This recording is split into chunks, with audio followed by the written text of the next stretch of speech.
Shalom, queridos, graça e paz. Sejam todos bem-vindos para mais um dia mergulhando nos evangelhos. Que bênção, se você participou aí, da primeiro dia, da primeira aula, parabéns para você. Se você está chegando hoje, pela primeira vez, que pena que você perdeu, as aulas anteriores, tá bom? Eu sou o pastor Gilbert. E nós estaremos juntos aí nos próximos dias falando sobre os evangelhos. Bom, já falamos do evangelho de Mateus, falamos do evangelho de Marcos, queremos agora falar do evangelho de Lucas. Bom, primeira observação a ser feita é que o evangelho de Lucas, na verdade, é uma obra que representa o primeiro volume de uma obra de 2 volumes. O livro de Lucas, o Evangelho de Lucas e o livro de Atos foram escritos pela mesma pessoa, pelo mesmo autor. Naturalmente, é uma relação do Evangelho de Lucas com o livro de Atos. Mas nós vamos tratar do Evangelho de Lucas agora e numa outra oportunidade nós falaremos especificamente sobre o livro de Atos. Como nós temos dito aqui, cada um dos evangelhos tem sua peculiaridade, sua ênfase doutrinária e teológica. O evangelho de Lucas não é diferente, E o que salta aos olhos, no primeiro momento, do evangelho de Lucas, é que, embora ele tenha o mesmo padrão dos outros evangelhos, ele fala do nascimento de Jesus. Aliás, é o evangelho que dá mais espaço ao nascimento de Jesus. Fala também dos 3 anos de ministério de Jesus, a começar pelo seu batismo, por João Batista, e depois a sua trajetória de pregação, de ensino, até a sua morte e ressurreição. O Evangelho de Lucas tem uma peculiaridade. Por exemplo, o Evangelho de Lucas apresenta logo no capítulo 4, de uma maneira bastante desenvolvida, a visita de Jesus à cidade onde ele foi criado, Nazaré. Isso está lá no capítulo 4, versículo 16 em diante. Na verdade, o Evangelho de Mateus, bem como o Evangelho de Marcos, fazem referência a esta visita de Jesus a Nazaré. Mas o Evangelho de Lucas coloca essa visita logo no início do ministério de Jesus, e apresenta essa visita de Jesus a Nazaré de uma forma bem peculiar. Quando nós lemos o texto no capítulo 4, versículo 16 em diante, nós vemos que quando Jesus chega a Nazaré, ele faz a leitura do capítulo 61 do livro de Isaías e afirma para os que estavam presentes ali que aquela escritura havia se cumprido naquele momento. A escritura que diz: o Espírito do Senhor está sobre mim, porque ele me ungiu para evangelizar os pobres, enviou-me para proclamar libertação aos cativos e restauração de vista aos cegos, para pôr em liberdade os oprimidos e proclamar o ano aceitável do Senhor. O Evangelho de Lucas coloca isso logo no início do Evangelho como um exemplo, um paradigma do que é o ministério de Jesus. Jesus veio para as pessoas rejeitadas, para as pessoas marginalizadas. Essa é uma das ênfases, certamente, do Evangelho de Lucas. Essa é a razão porque essa visita a Nazaré é apresentada dessa forma. Mais interessante ainda que, na sequência desse texto, Jesus é elogiado pelas pessoas que ali estão, que ficam admiradas pelas palavras de Jesus, mas na sequência Jesus traz aquela máxima, que é bastante conhecida,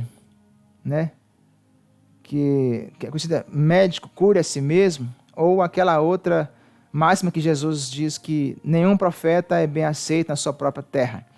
Quando Jesus faz a menção do fato de que no tempo de Elias havia muitas viúvas em Israel, mas na verdade Elias atendeu uma viúva gentia de Sarepta, quando ele menciona o fato de que havia muitos leprosos no tempo de Eliseu, mas foi Naamã, o gentio, o sírio, que foi curado, isso causou revolta à multidão que estava ali, ouvindo Jesus, que inclusive, depois de terem elogiado Jesus, o queriam matar.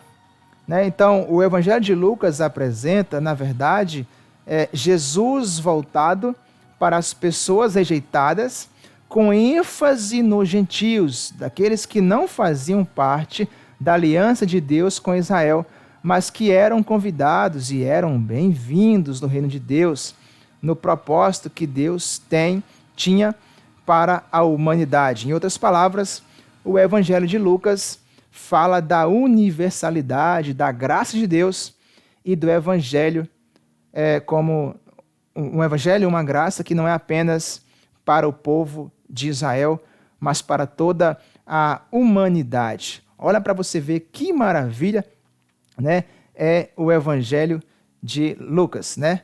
Então, até aqui, né, uma ênfase que encontramos no Evangelho de Lucas é a universalidade da graça de Deus, do Evangelho, para todas as pessoas, não só para judeus, mas é para todos. O Evangelho de Lucas, né, dá alguns exemplos disso, né, que são bem peculiares. Nós encontramos alguns relatos em Lucas que não ocorrem nos outros evangelhos, ou se ocorrem com ênfase diferente, mas justamente para falar dessa universalidade do evangelho, especialmente para as pessoas desprezadas, menosprezadas, e para as pessoas que são inferiorizadas pela sociedade. Essa é uma ênfase do Evangelho de Lucas. Por exemplo, um texto bastante conhecido no Evangelho de Lucas é aquele no Sermão da Planície, no capítulo 6, no versículo 20, quando Jesus diz: bem-aventurado vós os pobres, porque vós é o reino de Deus. Né? Dá para perceber que é um pouco diferente de Mateus, né? Mateus diz: bem-aventurados os pobres de espírito, porque deles é o reino dos céus. A ênfase de Lucas, portanto, está na condição da pessoa como alguém inferiorizada e desprezada pela sociedade. É no Evangelho de Lucas que nós temos o registro da parábola chamada Parábola do Bom Samaritano, que fala de uma situação de ajuda a uma pessoa necessitada que foi providenciada por um samaritano, que na verdade era considerado como, inclusive, um inimigo de Israel. Nós temos no Evangelho de Lucas também aquela sequência de parábolas no capítulo 15, né, entre as quais está a famosíssima parábola do filho pródigo, né, ou seja, do filho esbanjador, que, embora seja muitas vezes tema de pregação e de ensino nas igrejas e em vários lugares, né, frequentemente se perde a perspectiva do motivo por que essa parábola foi contada. Né? Capítulo 15 de Lucas tem não só esta parábola, mas tem outras também, né? A parábola da dracma perdida, a parábola da ovelha perdida. Essas parábolas foram motivadas, diz aqui o texto, pelo fato de Jesus ter sido acusado de receber e comer-se, alimentar junto com pecadores. Em resposta a essa acusação, feita por parte dos compatriotas de Jesus, os judeus, de que ele estava em companhia de pecadores, de pessoas que eram inferiores da sociedade, em resposta a isso, é que Jesus conta essas parábolas, inclusive a famosa parábola do filho esbanjador. Então, o contexto é esse, do fato de que o Evangelho é universal, ele está disponível a toda e qualquer pessoa, até mesmo aquela pessoa que rejeita inicialmente, né, a presença do Pai, a orientação do Pai, porque deseja esbanjar das riquezas da sua herança. É no Evangelho de Lucas que nós temos a parábola do fariseu e do publicano. Enquanto o fariseu, na sua oração, agradece a Deus, né, por ser da descendência de Abraão, por ser alguém privilegiado, né, com essas bênçãos de Deus que eram típicas, né, do pensamento judaico, o o publicano, que era cobrador de impostos, apenas pedia misericórdia, pedia que Deus fosse propício a ele. E Jesus disse que foi o publicano que pede a misericórdia de Deus que vai justificado para casa, e não o fariseu.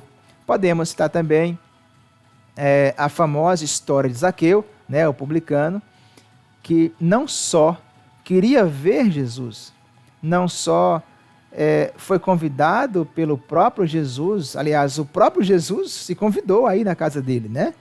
Mas o texto nos diz que, surpreendentemente, que Zaqueu decide dar metade dos seus bens para os pobres e devolver 4 vezes mais aquele que, porventura, ele houvesse prejudicado, né? Então, isso é surpreendente porque nós temos ali o arrependimento que está associado não só a uma atitude do coração, mas uma atitude concreta, real, de alguém que sabia que as suas riquezas ali poderiam ser ilícitas, né? E que quer devolver isso, né? Que quer ressarcir, né? Que quer corrigir este erro, se por acaso, né, ele tivesse errado, né? Porque muitos pregadores falam que ele errou, mas a Bíblia não dá essa margem. Então ele fala o seguinte: se, né, olha que ele coloca o se por acaso, né? Se por acaso, ou seja, se alguém talvez sentiu lesado por ele e ir lá, né, ele devolveria até 4 vezes mais. Outro é o padrão da cruz. É o único evangelho. Lucas menciona o fato de que um dos ladrões, né, teve um momento de lucidez. Então, ele pede a Jesus que se lembre dele no seu reino, né? Então, o ladrão da cruz está ali falado. Então, Jesus, surpreendente para ele, diz: na verdade te digo, hoje estarás comigo no paraíso. Então, o Evangelho de Lucas procura enfatizar isso, né? O Evangelho está aberto ao alcance de toda e qualquer pessoa, mesmo e especialmente no caso do Evangelho de Lucas, pessoas que são rejeitadas, são desprezadas pela sociedade. Então, se você ainda não leu o Evangelho de Lucas todo, né, eu convido você a fazer essa leitura do Evangelho de Lucas todo. Você vai gostar muito, você vai amar o que está dizendo no Evangelho de Lucas. Amém? Bom, chegamos no final, né, desse estudo de hoje. E só lembrando para você que esse estudo ele é liberado de forma gratuita, né? Mas nós temos a apostila. Se você quiser, né, desejar no seu coração em adquirir a apostila, né, a apostila ela tem um custo, né? Esse custo é somente para você apoiar, né, o nosso ministério, apoiar o nosso trabalho, né? Essa apostila, o valor dessa apostila é mais barato do que 1 quilo de carne de primeira. Ela custa apenas R$ 29,90, né? Você pode adquirir, ela vai estar disponível no último dia, né, de fecharmos todo o estudo, né? No 7º dia está disponível para você adquirir. Você talvez não anotou nada e talvez você gosta de ouvir primeiro e você não fica anotando para não perder, né? Você pode adquirir a apostila aí no último dia, tá bom? Que Deus possa abençoar a sua vida, a sua casa e a sua família. Shalom, graça e paz. Até o próximo estudo.